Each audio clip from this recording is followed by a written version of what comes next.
இதுவரை நம்ம நனவெளி மனதில் உள்ள பதிவுகளை பற்றி பார்த்தோம். அதில் பாலியல் வேட்கையினுடைய முக்கியத்துவத்தை பற்றியும் பார்த்தோம். இந்த நனவு மனதில் வந்து என்னென்ன இருக்குங்கிற அடங்கல்களாக என்னென்ன இருக்குங்கிறத நம்ம தெளிவாக பார்க்கலாம். அதை இப்போ பார்த்துடலாம். ஒரு மனிதனுடைய நனவு மனதில் என்னவெல்லாம் இருக்கும்னா, ஈகோ என்கிற தன்னுணர்ச்சி. ஒரு மனிதனை வந்து ஈகோன்னு சொல்லுவாங்க. நான்கிற அந்த ஆணவம்லாம் சொல்லுவாங்க. அது வந்து ஈகோன்னு சொல்லுவாங்க ஆங்கிலத்தில். இந்த ஈகோ என்கிற தன்னுணர்ச்சி மற்றும் புலனறிவுகள் வந்து இந்த நனவு மனதில் இருக்கும். புலனறிவுன்னா என்னென்னா, கண்ணால் பார்க்குறது, காதால் கேட்குறது, தோல் உணர்ச்சிகள், இவைகள், அப்புறம் சுவாசம், முகர்ந்து பார்த்தல், அப்புறம் நாவின் உணர்ச்சி, இதெல்லாம் வந்து புலனறிவுன்னு சொல்லுவாங்க. இந்த புலனறிவும் தன்னுணர்வுங்கிற இந்த ஈகோவும் இந்த நனவு மனதில் இருக்கும், அடங்கல்களாக இருக்கும். இதில் இந்த புலனறிவுகளை கட்டுப்படுத்துறதுனா இந்த ஈகோங்கிறது தான். இந்த பொறிகளை வந்து ஒரு அறிதலை எடுத்துகிட்டு, இப்போ நாக்குன்னா அது ஒரு பொறி, அந்த பொறி ஒரு சுவையை வந்து புலனறிவாக எடுத்துகிட்டு வரோம். அதை வந்து எது கட்டுப்படுத்தினா அந்த தன்னுணர்வு என்கிற அந்த ஈகோ தான் கட்டுப்படுத்துதாமா. நனவு மனதில் இருந்துக்கிட்டு அதை தான் கட்டுப்படுத்துமா.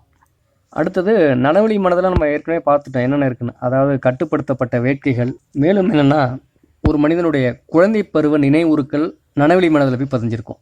அடுத்ததாக மறதிக்குள்ளான எண்ணங்கள் நனவெளி மனதில் பதிஞ்சிருக்கும். ஆனால் இதில் இந்த நனவெளி மனதில் குழந்தை பருவ எண்ணங்கள், மறதி எண்ணங்கள் இவைகள்லாம் இருந்தாலும் எது துடிப்புடன் செயல்படும்னா இந்த பாலியல் வேட்கை மட்டும்தான். எனவே தான் அதாவது உளப்பகுப்பாய்வில் நம்ம எங்கே தேடி போனாலும் நனவெளி மனம் என்றாலே அது பாலியல் வேட்கை இதெல்லாம் போய் முடியுது. அதுதான் அதை துடிப்புடன் வைத்திருக்கிறது. அதுக்கு தான் அதிகமான ஆற்றல் செலவிடப்படுது. இரண்டாவது, இந்த நனவெளி மனதில் இருக்கக்கூடிய அந்த பாலியல் வேட்கைகள் தான் கன்ஸ்ட்ரக்ஷன் ஆஃப் பெர்சனாலிட்டின்னு, அதாவது ஒரு மனிதனுடைய ஆளுமையை கட்டமைக்கும் பணியை வந்து இந்த பாலியல் வேட்கை தான் செய்யுது. அதற்கான ஆற்றல் லிபிடோ என்கிற அந்த வீரியத்தின் மூலம் பெறப்பட்டு இவைகள் நிகழ்ந்த வண்ணமே இருக்கிறது. இதெல்லாம் அடிப்படையாக வச்சு தான் உளப்பகுப்பாய்வில் நனவெளி என்றாலே அமுக்கப்பட்ட பாலியல் வேட்கைகளைத்தான் முக்கிய புள்ளியாக கருதுகின்றன. அனைத்து சோதனைகளும் இந்த பாலியல் வேட்கையை மையமாக வைத்துத்தான் உளப்பகுப்பாய்வில் மேற்கொள்ளப்பட்டது. இதுவரை நனவு மனம் மற்றும் நனவெளி மனம் என்ற 2 மனங்களை பற்றி தெளிவாக பார்த்துட்டோம். மூன்றாவதாக ஒரு மனம் இருந்தது. அதையும் சிக்மண்ட் ஃப்ராய்ட் அவர்கள் பிற்கால ஆராய்ச்சிகளில் கண்டறிந்தார். அதுதான் நனவடங்கு என்ற ஒரு மனம். ஒரு மனிதனுக்கு 2 பெரும் மனங்கள் இருந்ததாக நாம் இதுவரை பார்த்து வந்தோம்.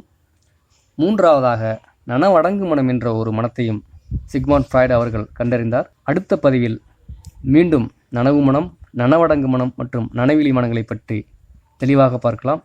அதுவரை இணைந்திருப்போம். நன்றி, வணக்கம்.